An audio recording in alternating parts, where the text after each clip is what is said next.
What stumped the Blue Jays? Animals talk to each other, of course. There can be no question about that. But I suppose there are very few people who can understand them.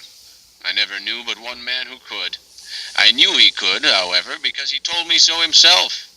He was a middle-aged, simple-hearted miner who had lived in a lonely corner of California among the woods and mountains a good many years and had studied the ways of his only neighbors, the beasts and the birds, until he believed he could accurately translate any remark which they made. This was Jim Baker. According to Jim Baker, some animals have only a limited education and use only very simple words and scarcely ever a comparison or a flowery figure, whereas certain other animals have a large vocabulary, a fine command of language, and a ready and fluent delivery. Consequently, these latter talk a great deal. They like it. They are conscious of their talent, and they enjoy showing off. Baker said that after a long and careful observation, he had come to the conclusion that the blue jays were the best talkers he had found among birds and beasts. Said he, "There's more to a blue jay than any other creature. He has got more moods and more different kinds of feelings than other creatures, and, mind you, whatever a blue jay feels, he can put into language. And no mere commonplace language either, but rattling out-and-out book talk and bristling with metaphor, too, just bristling.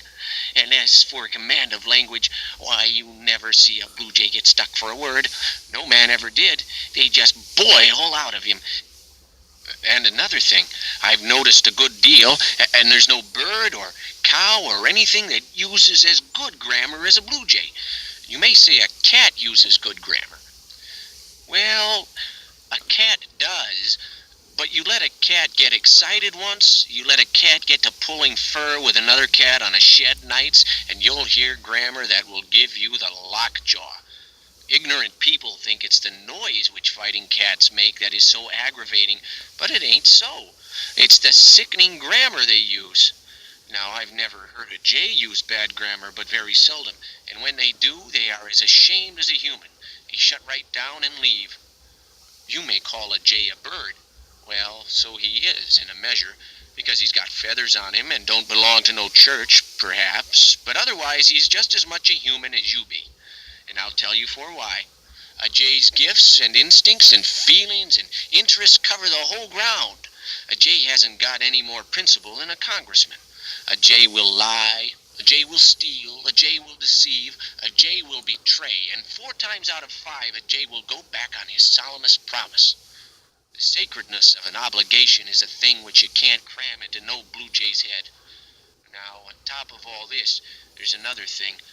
A jay can outswear any gentleman in the mines.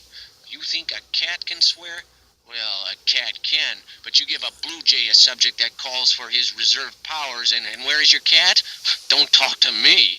I know too much about this thing. And there's yet another thing. In the one little particular of scolding, just good clean out-and-out scolding, a blue jay can lay over anything, human or divine. Yes, sir, a jay is everything that a man is. A jay can cry, a jay can laugh, a jay can feel shame, a jay can reason and plan and discuss, a jay likes gossip and scandal, a jay's got a sense of humor, a jay knows when he is an ass just as well as you do, maybe better. If a jay ain't human, he better take in his sign, that's all. Now, I'm going to tell you a perfectly true fact about some blue jays. When I first begun to understand jay language correctly, there was a little incident happened here. 7 years ago, the last man in this region but me moved away.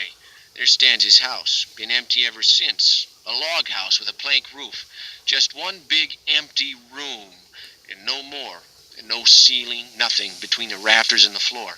Well, one Sunday morning I was sitting out here in front of my cabin with my cat, taking the sun and looking at the blue hills and listening to the leaves rustling so lonely in the trees and thinking of the home away yonder in the States that I hadn't heard from in 13 years, when a blue jay lit on that house with an acorn in his mouth and says, "Hello, I reckon I've struck something."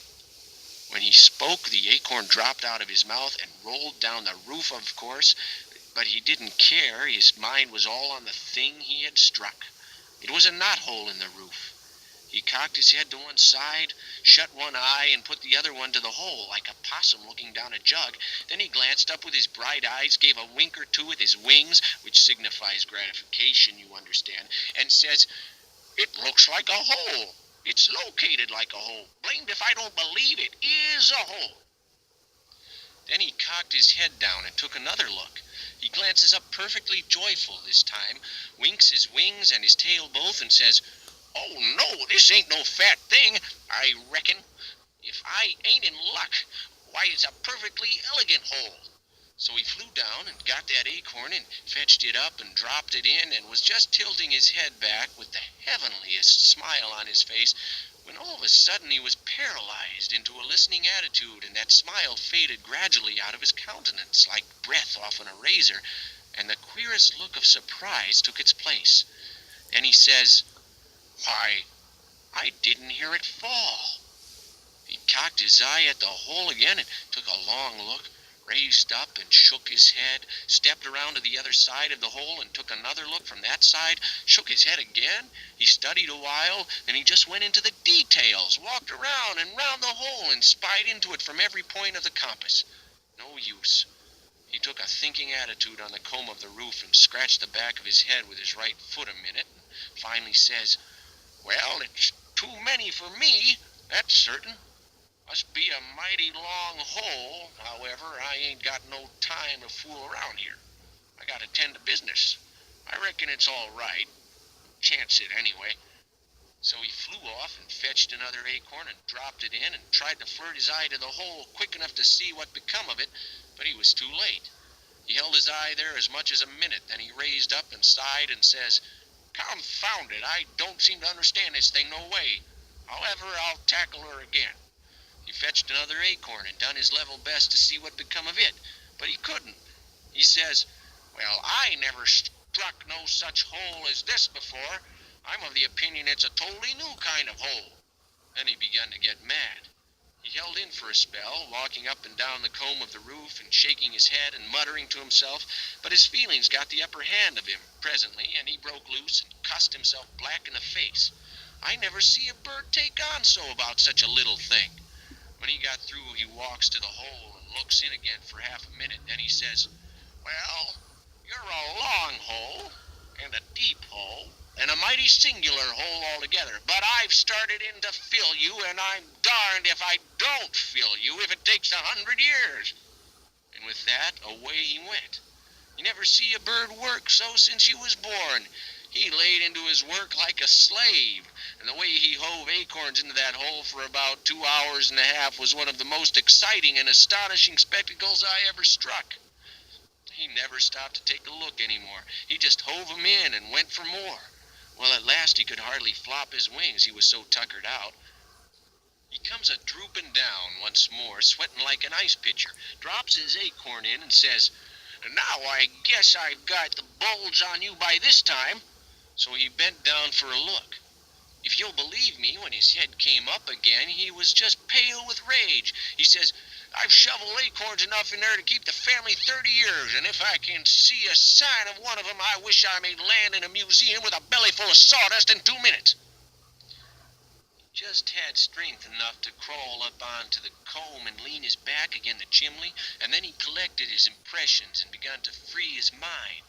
I see in a second that what I had mistook for profanity in the mind was only just the rudiments, as you may say. Another jay was going by and heard him doing his devotions, and stops to inquire what was up. The sufferer told him the whole circumstance, and says, "Now yonder's the hole, and if you don't believe me, go and look for yourself." So this fellow went and looked, and comes back and says, "How many did you say you put in there?" "Not any less than 2 tons, says the sufferer. The other jay went and looked again. He couldn't seem to make it out, so he raised a yell, and 3 more jays come. They all examined the hole. They all made the sufferer tell it over again. Then they all discussed it, and got off as many leather-headed opinions about it as an average crowd of humans could have done. They called in more jays, then more and more. till pretty soon this whole region appeared to have blue flesh about it. There must have been 5,000 of them, such another jawing and disputing and ripping and cussing you never heard. Every Jay in the whole lot put his eye to the hole and delivered a more chuckle-headed opinion about the mystery than the Jay that went there before him. They examined the house all over, too. The door was standing half open, and at last one old Jay happened to go and light on it and look in. Of course, that knocked the mystery galley west in a second. There lay the acorns scattered all over the floor. He flopped his wings and raised a whoop. "Come here," he says. "Come here, everybody. Hanged if this fool hasn't been trying to fill up a house with acorns." They all came a-swooping down like a blue cloud, and as each fellow lit on the door and took a glance, the whole absurdity of the contract that first Jay had tackled hit him home, and he fell over backward, suffocating with laughter, and the next Jay took his place and done the same. Well, sir, they roosted around here on the housetop and the trees for an hour, and guffawed over that thing like human beings. It ain't any use to tell me a blue jay hasn't got a sense of humor, because I know better. And memory, too.